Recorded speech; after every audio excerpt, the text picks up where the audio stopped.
नमस्कार दोस्तों, VLE society में आप सभी का एक बार फिर से बहुत बहुत स्वागत है। दोस्तों, अगर आप एक सीएससी वीएलई ही कॉमन सर्विस सेंटर संचालक हैं और आपने सीएससी के साथ में पीएमजी दिशा प्रोजेक्ट जो है जिसमें गांव के बच्चों को, महिलाओं को या फिर जो स्टूडेंट्स हैं उनको आपने फ्री में कंप्यूटर ट्रेनिंग दे रखी है, तो आप सभी को अभी उन पुराने बच्चों को भी जिनको आप ट्रेनिंग करवा चुके हो उनको भी 2 से 3 घंटे की दोबारा से ट्रेनिंग करवाने का कॉन्सेप्ट जो सीएससी ने स्टार्ट किया, जिसको बोलेंगे रिफ्रेशर ट्रेनिंग, उसमें वीएलई को क्या फ़ायदे होने वाला है और ये क्यों ज़रूरी है और इसमें किन किन बच्चों को आप ट्रेनिंग करवानी है, कैसे करवानी है, उसका पूरा प्रोसेस मैं यहाँ पे आपको बताने वाला हूँ। लेकिन दोस्तों, वीडियो शुरू करने से पहले हमेशा की तरह अगर आप हमारे चैनल पर नए हो तो चैनल को सब्सक्राइब करने के साथ बेल आइकन जरूर दबाइएगा। वीडियो पसंद आए तो वीडियो को लाइक करने के साथ बाकी दोस्तों को पहुंचाना बिल्कुल मत भूलिएगा। और अगर आपने वीएलई सोसाइटी मोबाइल ऐप पे ज्वाइन नहीं किया तो वहाँ भी कर सकते हैं, बिल्कुल फ्री है, ठीक है। तो अभी आप सभी को इसके बारे में ज़्यादा जानकारी देने के लिए मैंने एक डिटेल आर्टिकल लिख दिया है इसके ऊपर, पीएमजी दिशा रिफ्रेशर ट्रेनिंग के ऊपर, जहाँ से जाके आप इसकी A to Z जो भी कॉन्सेप्ट हैं वो भी आप समझ सकते हो, उसमें क्या क्या चीज़ें किस तरीके से आपको करनी है और कितना फ़ायदा आपको मिलने वाला है, ठीक है।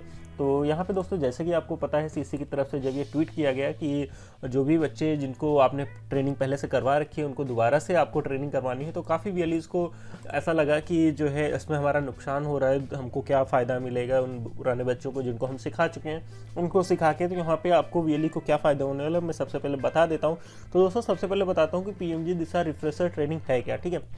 इसके भीतर क्या है दोस्तों, अगर आप एक सीएससी वीएलई हैं और आपने पीएमजी दिशा, यानी कि अगर आपको नहीं पता पीएमजी दिशा तो इसके ऊपर आप जाके सर्च कर लेना और यहाँ पे जाओगे तो आपको पता चल जाएगा पीएमजी दिशा के भीतर आप गांव के लोगों को कैसे फ्री में कंप्यूटर ट्रेनिंग दे सकते हो। उस पर आपको सीएससी और सरकार की तरफ से लगभग 75,000 रुपये एक गाँव के मिलते हैं, ठीक है। कैसे काम करना है उसके बारे में अलग से वीडियो बनी है, लिंक मिल जाएगा, वहाँ से जाके आप पढ़ सकते हो। बाकी मैं यहाँ पर भी लिंक दे दूँगा। तो यहाँ पे क्या है कि आपको प्रत्येक स्टूडेंट 297 रुपये देती है सीएससी और लगभग 250 से 300 बच्चे एक गांव में आप पढ़ा सकते हो उसके भीतर। तो अभी जो आदेश आया है उसके हिसाब से आपने जितने भी पुराने बच्चों की ट्रेनिंग करवा रखी है उनको अब 2 से 3 घंटे की रिफ्रेशर ट्रेनिंग देनी है, ताकि वो जो चीज़ें भूल गए हों उनके दोबारा से याद आ सकें और वो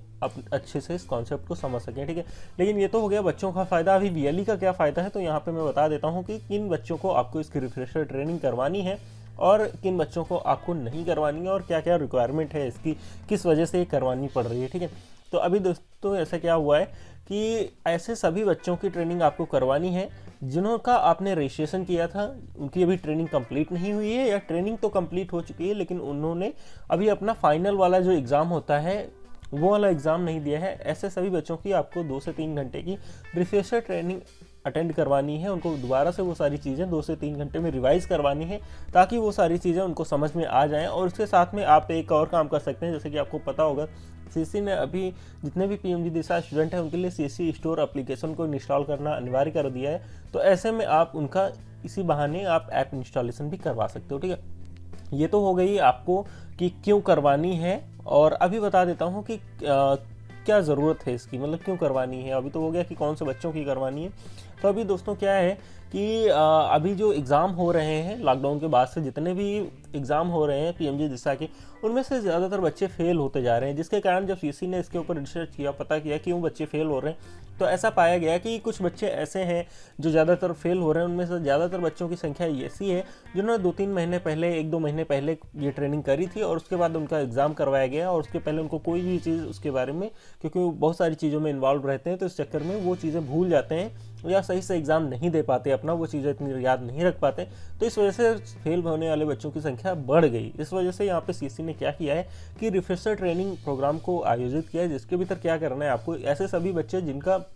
आपने ट्रेनिंग करवा दी है, रजिस्ट्रेशन किया है लेकिन फाइनल एग्ज़ाम नहीं करवाया है, ऐसे सभी बच्चों को आपको बुला के उनकी रिफ्रेशर ट्रेनिंग करवानी है। अभी इससे क्या फ़ायदा होगा वीएलई को, देखो क्या है कि जब भी अगर आप एक वीएलई हो तो पीएमजी दिशा के भीतर ये नियम है कि जितने बच्चों का आप एग्ज़ाम करवाओगे और जितने बच्चे पास होंगे उन्हीं का आपको पैसा मिलेगा, ठीक है। तो ऐसे में अगर मान लीजिए आपने रिफ्रेशर ट्रेनिंग नहीं करवाई, आपके यहाँ पे 100 बच्चे हैं जिन्होंने पहले ट्रेनिंग लिया था, अभी एग्ज़ाम नहीं दिया, उनका एग्ज़ाम आप करवाने वाले हो, तो ऐसे 100 बच्चों की अगर आप ट्रेनिंग नहीं करवाते हो तो अगर उसमें से 10 बच्चे भी फेल हो गए तो आपकी लगभग मेहनत तो पूरी प्रक्रिया वही करोगे लेकिन 3,000 रुपये का आपको लॉस हो जाएगा, ठीक है। इसलिए आप ऐसे किसी वीएलई के बहकावे में ना आए कि सीएससी फ्री में आपसे दोबारा ये काम करवा रही है, आपके बेनिफिट के लिए है। अगर आप चाहते हैं कि आपका नुकसान ना हो तो बच्चों को बुला के 2-3 घंटे की आप फ्री में ट्रेनिंग करवा दोगे तो उससे आपको कोई खास लॉस नहीं होना है। एक ही दिन ट्रेनिंग करवानी है आपको और सिर्फ उन्हीं बच्चों की करवानी है जिनकी आपने अभी तक एग्जाम नहीं किया है, ठीक है। अभी क्या है कि जैसे सीएससी स्टोर अब इंस्टॉलेशन में भी लोगों को ऑब्जेक्शन आ रहा है कि पीएमजी में ऐसा गाइडलाइंस में नहीं था कि आपको ये ऐप भी इंस्टॉल करवाना पड़ेगा और अभी हमसे डबल काम करवाया जा रहा है। तो दोस्तों यहाँ पे अभी इसका सीएससी की तरफ से ऐसा कोई मतलब कॉन्सेप्ट नहीं बनाया गया है जिसके भीतर ये पता चल सके आपने कितने बच्चों पे इंस्टॉल करवाया है, कितनों पे नहीं करवाया है। सीधा सा ये आप बीच का रास्ता निकाल सकते हैं कि आपने जितने भी बच्चों का एडमिशन किया है उसमें से जितने लोगों के पास स्मार्टफोन है उनका आपने टिक किया होगा ना जब रजिस्ट्रेशन करते हैं कि यहाँ पे इनके पास बेसिक फ़ोन है या फिर स्मार्टफोन है। तो जितने लोगों में आपने स्मार्टफोन